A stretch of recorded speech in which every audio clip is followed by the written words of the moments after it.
Topic है, उसका नाम है डेबिट नोट। अब डेबिट नोट्स क्या होते हैं? फर्मों में बहुत सारे डेबिट नोट्स होते हैं। अगर आपके पापा बिजनेसमैन है या आपके पापा किसी फर्म में काम करते हैं तो आप उनसे मालूम करिएगा कि डेबिट नोट क्या है। वो आपको अच्छी तरह से डिटेल बताएंगे और मैं भी समझा रहा हूं डिटेल, और फिर आप मैच कीजिएगा कि डेबिट नोट क्या है।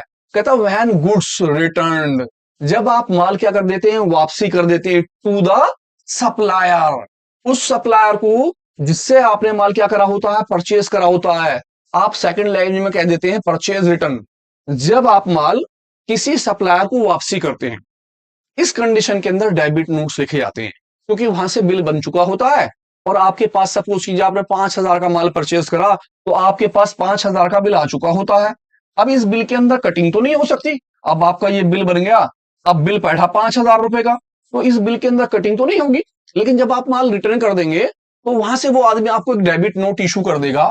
डेबिट नोट का मतलब है कि आपने इतने रुपए का माल वापसी कर दिया है। फॉर एग्जाम्पल, आपने 600 रुपए का माल वापसी करा, तो यहां पर लिखा जाएगा बिल नंबर, यहां पर नाम, बिल नंबर, डिस्क्रिप्शन, कौन कौन से अमाउंट दिए, कितने कितने रुपए के दिए, वो सारी बातें। और यहां पर आपका बैलेंस लिख दिया जाएगा उस फर्म के साथ, फर्म का नाम, जो फर्म का एड्रेस था उसका ऊपर नाम। Debit note, debit note means इतने का माल वापसी हो गया। बिल नंबर, किस चीज का बिल नंबर, जिस चीज का काम था उसका। कंपनी का नाम, आपका सिलेक्शन नंबर, जो जो आइटम आप भेज रहे हैं उनकी अमाउंट है और टोटल अमाउंट। 600 रुपए आपके डेबिट नोट का वहां से आ जाता है। इसका मतलब हुआ कि आपके 5,000 में से ये वाली अमाउंट क्या हो गई, डेबिट हो गई, यानी कि ये अमाउंट क्या कर दी जाती है फिर माइनस, और आपकी परचेज में से परचेज रिटर्न के पैसे सब्सट्रैक्ट हो जाते हैं। और इस तरह से आपका बिल 5,000 में से 600 रुपए कम होके 4,400 का रह जाएगा।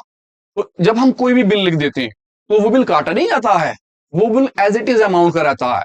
लेकिन अगर किसी वजह से हम कोई माल किसी को वापसी दे देते हैं तो इसके अगेंस्ट में क्या बनाया जाता है, डेबिट नोट। तो आप समझ गए होंगे कि डेबिट नोट का मतलब होता है परचेज रिटर्न। जब कोई भी खरीदार